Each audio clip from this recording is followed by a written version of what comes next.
Good morning, Senator Schumer's office. How can I help you? Good morning. I had a comment for Senator Schumer ahead of the business of the Senate this week. As a minority leader of the Democrats in the Senate, we are running out of time for him to use the tools that he has, namely a government shutdown, to fix what is going on in Congress right now.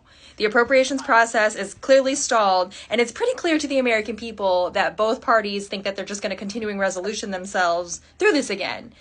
This is ridiculous. We've already been here once in March, and because Senator Schumer did not stand up for the American people back in March, we ended up with the big, beautiful bill, when we really could have just sent a message to the Republicans sooner that they weren't going to be rolled over and over again. He has a chance here to demand an appropriations process that is actually bipartisan, but he has to actually demand that. He has not actually gone to the floor and said the Democrats will not vote for an appropriations process that is strictly partisan. And with the pocket rescission that is currently being attempted by the Trump administration that they have just appealed up to SCOTUS, there's clearly no good faith effort on the part of the executive branch to do the appropriations that Congress has set forth for them. So there's literally no reason for Senator Schumer to pretend like the way things stand right now it's going to be a bipartisan process, because either it's going to be a fake bipartisan process with rescissions or pocket rescissions later by the executive branch, or they're just going to get rolled by the Republicans into agreeing to things that are not good for the American people.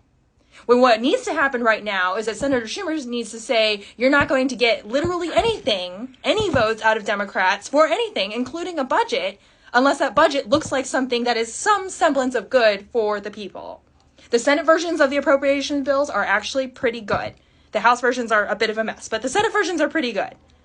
So he should be demanding that the Senate versions at the very least are being adopted and using the shutdown as leverage to do it.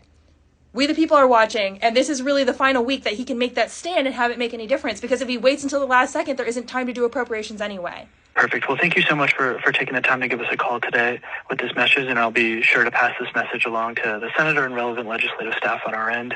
Awesome. And I have a great rest of your day. You too. I do appreciate your time today and taking the call, and please understand that my frustration is directed to the senator, not to you personally.